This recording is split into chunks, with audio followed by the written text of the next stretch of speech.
Pagpasok pa lang sa gate na naturang arena, nakakabingi-ingay na ng mga taong maririnig. Iba't ibang kapunan ng bag mula pa sa iba't ibang bansa ang naroroon na may kani-kaniyang mga banner. Marami nakatutok ng mga media, CNN Sports, Sports World at iba pang site na may kinalaman sa sports sa mga naroroon. Sinubukan nilang harangan at kapanayamin si Alrea at Fenk, ngunit tinarang to ng mga bantay sa utos ng mga alarkon at lolo ni Alrea. Kompleto mga Gregorio at Alarcon, maringi ang pamilya Elmo at Drilon, nandoon din para suportahan ang dalawang manlalaro na si Alrea at Venk. Di rin pahuhuli sa Joanna, Diana at Angel na kaibigan ni Alrea dahil sinama ito ni Rafaela. Nandoon din si JT. Napabaling ang tingin ni Zira dito at katakot-takot na irap ang ibinigay. O bakit dito ka naupo? Doon ka nga. Kala mo hindi ko alam na may gusto ka sa ate ko? Para sabihin ko sa'yo hindi kayo bagay. Ba't ba ang sungit mo? Kala kong tahimik mo may tinatago ka rin palang ugali. Naiinis sa sagot na JT. Di na sumagot pa si Zira at umismid na lamang ito. Nanturuan makarating si Alrea at Feng sa kwadra, in-inspection munang mabuti ni na Rafi. Ralph at ang trainer nito ang kabayong gagamitin ni Alrea at Feng sa tulong ng kapatid ni Rafi na si Nessa na isang doktor ng mga hayop. Sinigurado muna ni Nessa na nasa tamang kondisyon ng mga kabayo at tumango kina Rafi, niyakap ang pamangkin. Good luck, sweetie. Alam ko makukuha mong corona at ikaw ang babansagang reyna. Biro ni Nessa at niyakap na mahigpit si Alrea. Nakipagkamay din siya kay Venk. Good luck to you too. Andito kay Venk at saka nganitian. Hiyawan ng mga tao ng tambulin ng isang tsinito ang parang drum na ibig sabihin, humanda naman lalaro at anumang sandali mag-uumpisa na. Nagsipag-alisa ng mga bantay ng kani-kaniyang pangkat dahil pinag-utos ng namamahala sa laro na walang maiiwan doon at chaperon. Nagkatitigan si Venk at Alrea dahil magkatabi ang pesa nila. Nakipag-appear muna si Alrea. Good luck, Venk, and I want you to be my king, so please. I want to win the both of us. Ani Alrea na may determinasyon. And I will do my best to win, to be your king, and we both win the game. Ani Venk. And to prove that I'm the right guy for you, I know this is not the right place and the right time to tell what I feel, but I want to say before the game that I love you. I don't need your answer now, but promise me you give me a chance. Ani pa ni Venk at para namang tinambol ang dibdib ni Alrea sa ipinagtapat ni Venk. The feeling is mutual kaya't ganitian niya ang binata. Maralaman mong sagot ko pagtatapos ang laban, ani Alrea. Tumunog ang gong ng 3 beses, ibig sabihin, go! Walang inaksayang oras sila Venk. Maging mga estudyante ng MACFA at mismo mga staff naroon at may dalang banner na winawagay white na kasulat na Go, Go, Alvenk! Hiyawan ng mga tao. Lahat nakatutok sa laro may nakikitang nagve-video.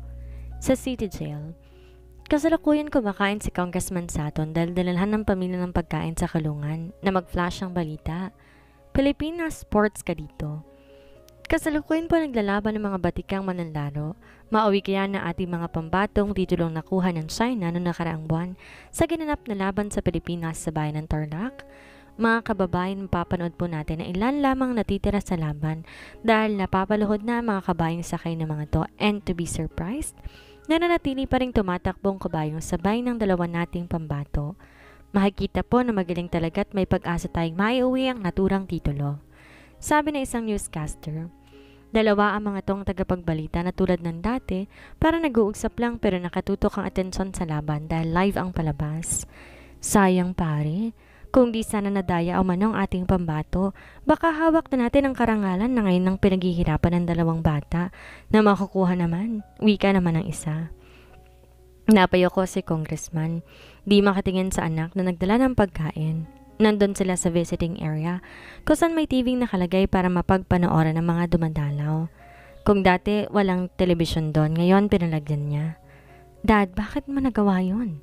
Nagtatanong na sabi ng anak ni Congressman. I'm so sorry anak. Nakakahiya akong ama para sa inyo. Nagsisisi ako sa nagawa ko dahil sa kasikaman ko at nandito ako ngayon. Nakayoko ang sabi ni Congressman. Dad, kung talagang nagsisisi ka, umamin ka sa kasalanan mo. Baka bumaba pa ang sentensya sa'yo dahil sa pag-amin mo. Pangombinsin nito. Napatitig ang congressman sa anak, tsaka ngumiti. Tanda na sang-ayon to sa sinabi ng anak. Go, Alvenk! Iyaw ng mga estudyante ng MACFA at mga staff. Napasilap si Venk kay Alrea na mabawalang kabayo sa tabi nito. Napangiti na makitang nalampasan na lang dilawan ni Alrea ang trap dahil hindi katulad na nakasabay nila. Galit na galit naman ang taga-China na natili pa ring matatag sina Venk at 3 pang kalaban ng bet nila. Nagtataka kung paano ang mga moves na ginagawa ng manlalaro ng Pilipinas dahil di pa rin bumabagsak. Dahil sa paggaya ng moves ng taga-Taiwan sa moves ni Alrhea, nanatili pa rin ang mga tong nakakasurvive. Sumenya si Venk na linlangin ni Alrhea ang kalaban. Nakuha naman ni Alrhea ang ibig mangyari ni Venk. Huminto ito na pinagtaka ng lahat ng manonood. Napangisi naman ang taga-China sa ginawa ni Alrhea at ang akala ng mga to, di na makakalaro si Alrhea.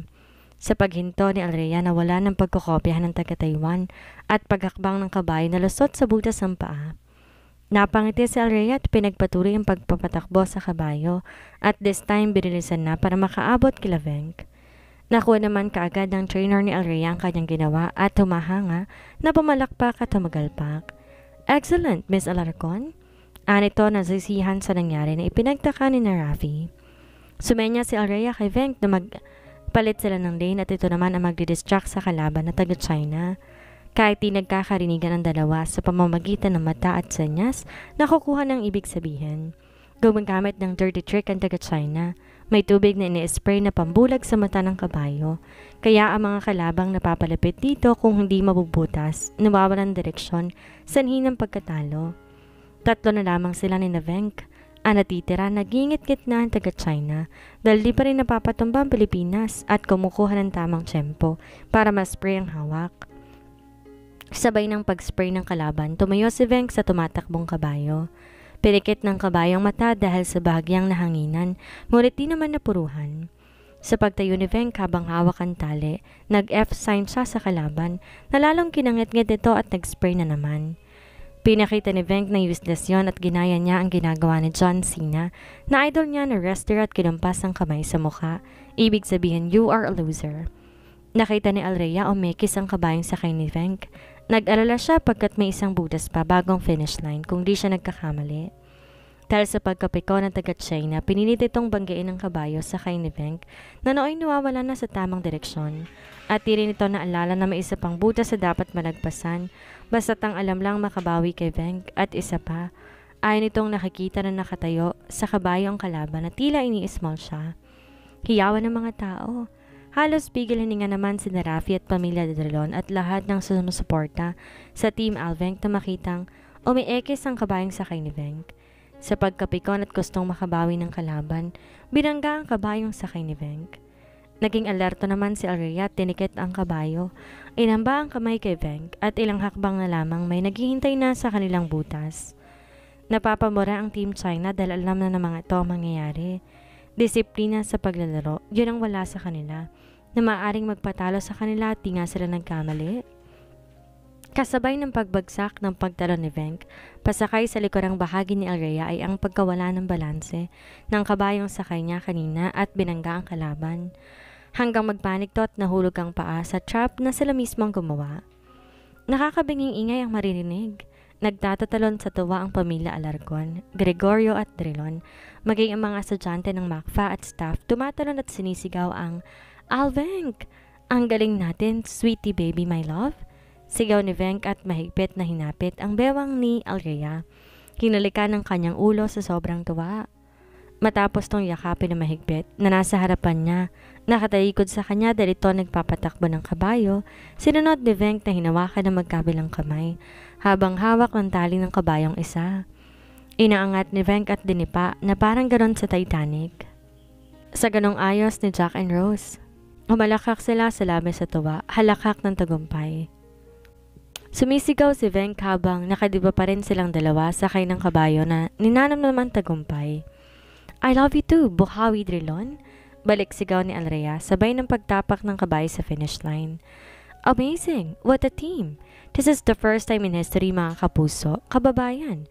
Wika ng reporter na tinuloy ang pagbabalita. Nahihiya si congressman sa sarili dahil sa ginawa at the same time, humanga sa galing ng mga ka-team. Di magkamayo ang mga tao. Sa labis sa tuwa na JT at Zira, tuwang-tuwa ang mga to, nagtataron at kapag dakay nagyakap sa isa't isa. Biglang huminto ang mundo ni Zira na maramdaman ang malabakal na braso ni JT. Patulak niya tong binitawan ng tumikim ang kanyang pinsan na si Eldan. Ano ka mo, ulitin mo nga, sinabi mo? Ani Venk, di makapaniwala sa narinig. Wala akong sinabi. Ang sabi ko lang, congratulations sa ating dalawa. Aha, ganun pala ha? Ani Venk at Boba na walang sabi-sabi, hinilang kamay ni Alrea at binuhat ng paikot. Sobrang sayang nadarama ng dalawa ng mga sandaling iyon. Ano, ayaw mo ulitin ang sinabi mo? Hahalikan kita pagbilang ko ng 3. Ani Venk kay Alrea na maibaba niya ito at pinagdikit ng kanilang noo. Wala akong sinabi. Magtutuloy ka na lang para hindi kung ano-anong narinig mo. Ani Alrea kay Venk na nakangisi. Ganun pala. Kung halikan kita ngayon.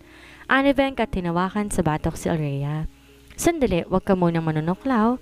Oo, mahal na kita, but it doesn't mean na magnobi na tayo. Aba, magaling ka. Manligaw ka muna. Nakalabing sabi ni Alrea na kinahalakak ni Venk. Teka, bakit narinig ko buhawi ang sinabi mo? Alam mo kung bakit? Dahil buhawi ka. Sa lakas ng hangin dyan sa katawan mo, nililipad ako papalapit sa'yo. Ano, aangal ka? Ngising sagot ni Alrea. Yes! Sigaw ni Venk na may kasama pang pagtalon. Ano yan, late reaction? Kanina dapat nagtatalon ka na sabihin ko sa'yo. Ngayon pa lang? Tudyo ni Alrea. Kung may late reaction na tinatawag, syempre may aftershock din. Ngising sagot ni Venk na akma na naman sanang yayakapin ng dalaga na may magsalita sa bandang likuran nila na halos kadarating lang kahit hindi alam ang pinag-uusapan ng dalawa. Hoy lalaki, nakakarami kaya yata ng yakap sa anak ko ah. Sita ni Rafi ngulit nakangiti. Ang pagyakap sana ni Venk kay Alrea nabitin sa ere. Masayang masaya lang po sir, sagot ni Venk na pagkalapad-lapad ng ngiti. Nagsilapitan na rin si Rafaela, Rhea at Elena na tumutulong ang luha sa sobrang saya. Kasunod ang pamilya Alarcon, Gregorio, Elmo at Trilon, maging mga kaibigan ni Alrea at mga estudyante ng MACFA para bumati sa kanila. Wow, amazing! Ang galing ng teamwork ninyong dalawa at ikaw, Miss Alarcon. Grabe, the best ka! Naninlang mo ang kalaban mo sa paghinto mo at ikaw, Venk, paano mo natutunan yung ginagawa ni Miss Alarcon? Wala na akong masabi, ang galing ninyong dalawa. At ang ginawa niyo, very impressive sa pag-abot mo sa kami ni Miss Alrea nang mawalang direksyon ng kabayo mo. Makapigil hindi nga. I am so proud that I'm your trainer. Ang gagaling ninyo. Humahangang papuri nito kay Venk at Alrea. Di makalapit ang mga media na gustong makausap ang dalawang magagaling na manlalaro dahil sa higpit ng bantay ng dalawa. Attention! Dahil sa pagkapanalo ng apo ko at suporta ninyong lahat, you can stay in our hotel, resort and restaurant at Almerades in Cabanatuan for 1 week for free. Lahat kayo ay imbitado na naririto ngayon. Masayang sabi ni Ralph. Ababalae. Hindi rin palulugi ang Alarcon family. They can stay in Hacienda Alarcon for 10 days at magpapakatay kami ng baka, tupa at iba pang hayop na maibigan nila as celebration for our victory. Ika naman ni Elena. Hindi naman makaimik ang pamilya Drilon. Gustuhin man nilang mag-imbita, hindi nila magawa dahil may sarili silang dahilan. Oh well, dahil pamangkin ko si Venk, trip to Bora ang akin. Ika naman ni Don Ernesto, ama ni Dylan. Hindi magkamaya ang mga kaibigan at estudyante sa treat ng pamilya ng mga nanalo. Niyakap ni Rafi ang dalawa. Todong ngiti naman si Venk at Alrea at di napigilan ni Venk na komendat kay Alrea na nahuli naman ni Rafi. Nako, dumidiga ka na naman. Pasalamat ka't nanalo ka kundi may tama ka. Birong totoo ni Rafi kay Venk na kinatawa ng lahat. Tulad ng mga napangako, lahat ng sumuporta kay Alrea at kay Venk, invited sa Almerades at Hacienda Alarcon at trip to Boracay. Di makaporma sila Mandy at ang grupo nito. Kahit gusto nilang sumama, ma-out of place lang sila dahil sa pinagagawa nila.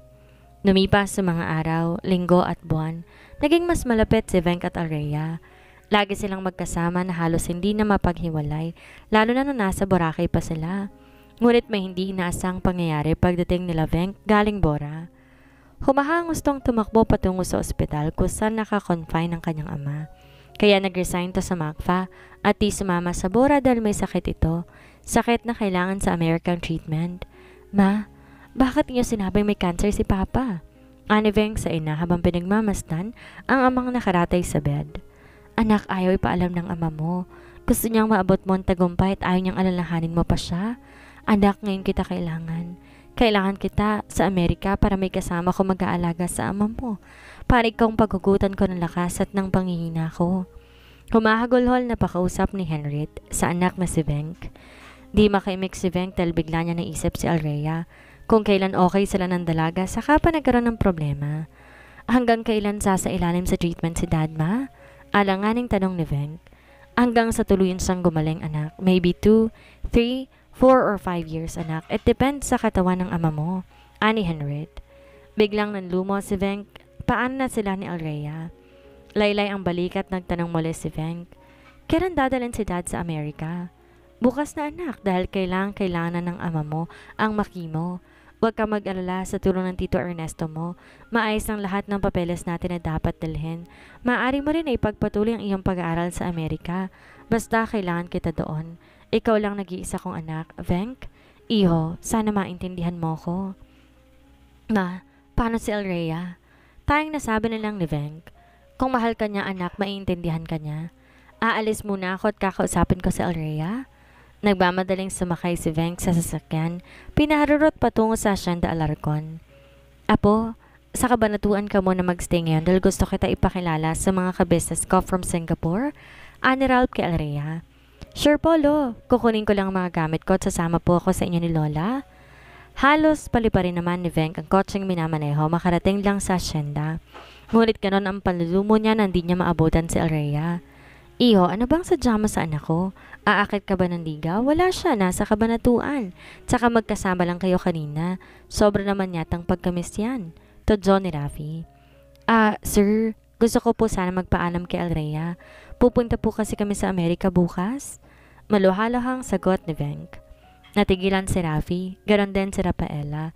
Dahil batid nila anong mararamdaman ng kanilang anak. Dilingid sa kaalaman nilang tinatangin ni Venk at Alrea ang isa't isa at di sila tutol sa bagay na yon. Hanggang kailan ka sa Amerika? Prangkang tanong ni Rafi. Wala po eksaktong kasagutan, sir. May sakit ang father ko at mahabang treatment ang kailangan. Ayoko mang umalis pero kailangan ako ni mama. Kung gano'n hindi mo na kailangan makausap ang anak ko kung walang kasiguraduhan ng balik mo. Ayoko mangako ka sa kanya at aasa lamang siya. Mahabang taon, Venk, marami pa ring mangyayari. Rafi, ano ba? Pigil na Rafaela sa nais sabihin ni Rafi. Mahal ko po ang anak ninyo, sir, at pinapangako ko po babalikan ko siya. Ani Venk na di na napigilan ng pagluha. Iho, mahirap magsalita ng patapos. Pero kung dumating ang araw na bumalik ka at pareho kayong single at di pa rin nagbabago ang nararamdaman nyo sa isa't isa, ako mismo ang gagawa ang paraan para kayo ikasal. Gusto kita para sa anak ko pero ayoko ring duluhang anak ko dahil sa'yo. Di malaman ni Venk ang isasagot. Natahimik din si Rafaela dahil may puntong asawa. Kapag daka, tumayo si Rafi at nanguha ng notepad at pen. Here, mag-iwan ka ng sulat para sa anak ko ng iyong pamamaalam. Ngunit tulad ng sabi ko, huwag mo siyang papaasahin. You're still both young at marami pang mangyayari sa inyo in the future. But like what I said, kung magtatagpo ang landas ninyong muli, ako mismo ang gagawa ng paraan na kayo magkatuluyan kung wala pa kayong mga pananagutan. Ani Rafi. Inabot ni Venk ang notepad at pen at nag-isip na sasabihin kay Alrea. Nang makapagsulat ito, tinupi ang naturang papel at inabot kay Rafi. Tsaka nagpaalam itong umalis na. Tinapik na lang ni Rafi ang balikat ni Venk bilang simpatya. Hating gabi na makarating si Venk sa bahay nila, nagtungo siya sa kanyang kwarto at nag-impake dahil nakatanggap siya ng message galing sa ina na maaga silang aalis. Di napigilan ni Venk ang emosyon, napaluha siya, lalo nang titigan ng pictures nila ni Alrea sa Almirades, sa Hacienda at sa Boracay. Pinikit ni Venk ang mga mata, ngunit parang tuksong nakita niya si Alrea sa kanyang imahinasyon. Bumangon si Venk at kinuhang kanyang tropeyo na napanalunan nang lumaban sila sa China, maging ang medalang binigay ng Pangulo ng Pilipinas sa kanila ni Alrea. Lahat ng larawan nila ni Alrea sinilid niya sa bag dahil gusto niyang dalhin lahat ng yon para sa tuwing namimiss niyang dalaga, yun na lamang kanyang titingnan. Di sinasadya nahulog ang isang larawan na kuha sa beach ng Boracay. Napayakap siya sa likod ni Alrea, nakatawa. Tamang-tama paglik ng kamerang hawak ni Diana, binuhat niya to kaya't yun na nakapture ng kamera. Di nakatiis si Venk. Tinawagan niya si Alrea kahit tatang gabi na. Pupungas-pungas naman sinagot ni Alrea ang tawag. Hello, sino to? Sweetie babe, my love. Ani Venk na gumagaralga ng boses. Ang antok ni Alrea na wala na marinig ang boses ni Venk. Venk, are you okay? Bakit napatawag ka this oras ng gabi? Nag-aalalang tanong ni Alrea. I just wanna hear your voice, sweetie. Kahit anong mangyari, tandaan mong mahal na mahal kita. Ani Venk.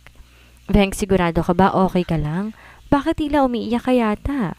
Hey, bakit naman ako iiyak? Sinisipon ako sa beach kaya ganitong boses ko. Ani Venk na pinasigla ang boses. Ganun ba? Ikaw talaga. This oras ng gabi nang bubulabog ka. Kunwaring reklamo ni Elrea. Sorry na po. Sige na, matulog ka na. Alagaan mong sarili mo ha at lagi mong tatandaan, mahal na mahal kita. Ani Venk. Ito kung makapagsalita, para bang aalis. Sige na, antok lang yan, kaya itulog mo na, nang gumaling agad yung sipon mo. Ani Elrea. Wala ba akong kiss? Biro ni Venk sabay ng pagtulo ng duha. Oo na, sige na. Mwah! Good night, Buhawi. Ani Elrea at inoff ang phone na hindi niya hinayaan pang magsalita si Venk. May ngiti sa labi, pinikit niya ang kanyang mga mata. Kinabukasan, inihatid ni Ralph si Elrea sa Macfa at nakita niya na bubulungan sila Mandy at nakatingin sa kanya. Ang sabihin ninyo, wala yung pakialam. Kahit mawala pa rito si Venk, baka matuwa pa nga't wala na siyang kakumpetensya pagdating sa laban. Parinig pa ni Mandy. Hoy, kayong matatabil ang dila na wala yatang alam gawin sa mundo, kundi magchismisan, tumabi kayo sa daraanan ko. Makita ko palang mga mukha nyo na aalibad para na ako. Ani Elrea kila Mandy. Siya namang pagdating ni JT nakababakasan ng lungkot ang mukha. Oh, parang Biyernes Santo yung mukha mo ha. Ano nangyari? Takang tanong ni Elrea. Nagtaka naman si JT na parang wala lang kay Elrea ang pag-alis ni Venk. Ikaw ang dapat kong tanongin yan. Are you okay? Ana JT. Of course I am. Sagot naman ni Elrea. Hindi ka nalulungkot sa pagpunta ni Venk sa Amerika? Takang tanong muli ni JT. Paano pupunta yun ng Amerika? Nakausap ko lang kagabi, tinawagan niya ako. Ani Elrea at sinabayan ng tawa sa pag-aakalang good time lamang to ni JT. He's gone. Seryosong sabi ni JT. Biglang natigilan si Elrea. Ano ka mo? Pakiulit ngang sinabi mo? Oy JT, kung biro yan hindi nakakatuwa. Nakabasangot na sabi ni Elrea. No, I'm not kidding. Wala na sila Venk. Nagtungo sila sa Amerika at walang kasiguruduhan kung kailan babalik. Sagot ni JT. Parang bombang sumabog iyon sa pandinig ni Elrea, ngunit ayaw pa rin niyang maniwala. Kaya denial niya ang numero ni Venk, ngunit wala nang sumasagot. Nandulumong napaluhan na lamang si Elrea. Pakiramdam niya niloko siya ni Venk. Pakiramdam niya talunan siya. At sa unang pagkakataon, ngayon lang siya nasaktan ng ganito kasakit dahil umalis si Venk na hindi nagpapaalam sa kanya. Kung alam lang sana niya, sana kahit inabot na sila hanggang umaga nag-uusap ni Venk kagabi, okay lang. Pero hindi, dahil rin na ang lahat, wala na si Venk. Elrea! Halos manlaki ang mata ni Venk na makita ang pagkatapa ni Elrea at may apoy na tumalamsik sa likuran nito habang nadaganan nito payakap ang batang kalong nito. May sumalubong kay Venk para kunin ang matanda. Todo video pa rin ng ilan sa mga passengers na ngayon ay ligtas na. Ngunit kinakabahan sila sa nakikita na babaeng piloto na may kalong na bata na nakadapa. Tinakbo ni Venk ang kinaroroonan ni Elrea bago pa sumabog lahat ang katawan ng eroplano. Hinubad ni Venk ang suot na jacket at siyang inihampas sa likuran ni Elrea na may apoy at napagtagumpay naman itong patayin iyon at walang sabi-sabi. Niyakap niya na mahigpit si Elrea. Umiiyak naman ang batang nadaganan niya. Thank you bata, pakidala, kailangan natin makalayo. Nangihinang sabi ni Elrea dahil sa pananakit ng paa na naipitan ng ugat at tapdi ng likod dahil sa pagkapaso. Agad namang tumalima si Venk. Inalalayan si Elrea na tumatakbong paika-ika habang kalong niya isang bata. Di na natagalan ni Venk na nakikitang nahihirapang humakbang si Elrea. Kaya binuhat niya ito na sa isang kamay at pinatong sa balikat na parang bumuhat na isang sakong palay at ang isang kamay na may sa bata na kalong kanina ni Elrea. Di pa gano'n nakakalayo sila Venk na mahagip ang kanyang likod nang tumilamsik na bagay galing sa pagsabog. Di inalintana ni Venk ang sakit sa bahaging likuran na mahalaga, may iyon niyang bata at ang babaeng minamahal. May kumukuha pa rin ng video sa dalawa at lahat ng eksena'y nakunan. Laking pasasalamat ng lahat sa dalawang piloto at sa mga staff ng mga to. Utang nila ang kanilang buhay sa dalawang batang-batang piloto kung hindi galing sa teamwork ng mga to. Baka lahat ng pasahero na may bilang 267, including the staffs, ay patay na ngayon. Sobrang humanga sila sa babaeng piloto na na-manage ang ganong sitwasyon at ganoon din sa tumulong dito na nagpakilalang Pilot Captain Venk Trilon.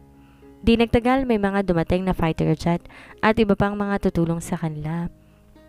Mabuti nilang naggawa pa ni Alrea makahingi ng tulong sa airline na malapit sa kanila. Maraming reporter nga nagsipagdatingan. Habang hinihilot naman ni Venk ang paa ni Alrea na naipitan ng ugat, nilapitan sila ng reporter. Please not now. All we need is to bring us to the nearest hospital because my fiancé is injured.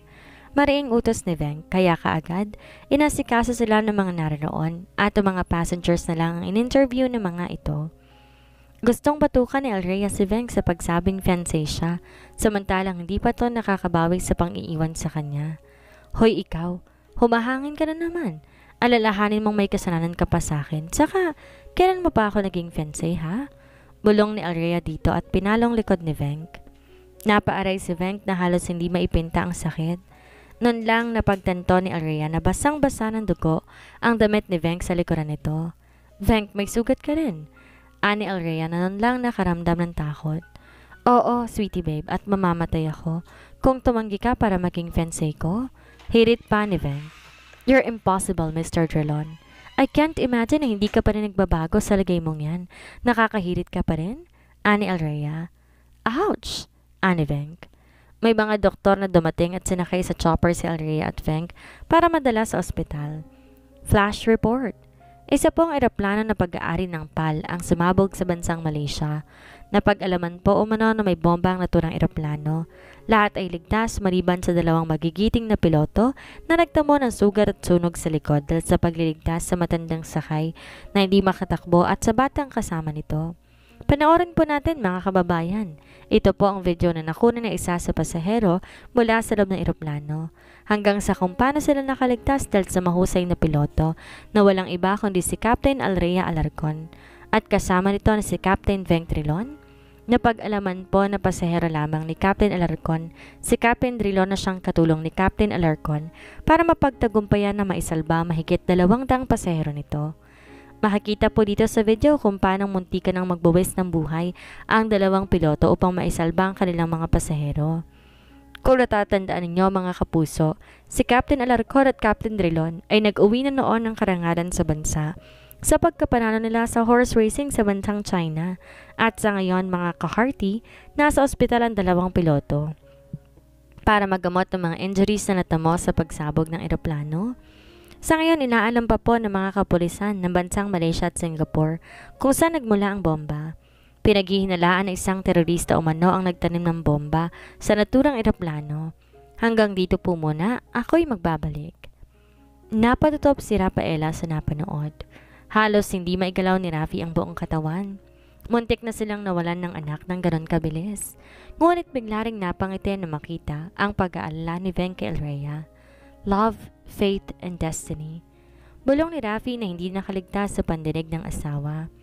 Noon lang na-realize ni Rafaela ang ibig sabihin ni Rafi na magbalik sa isipan ang pangalan ng mukha ni Venk. Di makapaniwala si Rafaela sa loob ng mahabang panahon. Pinag-cross muli ang landas ng dalawa.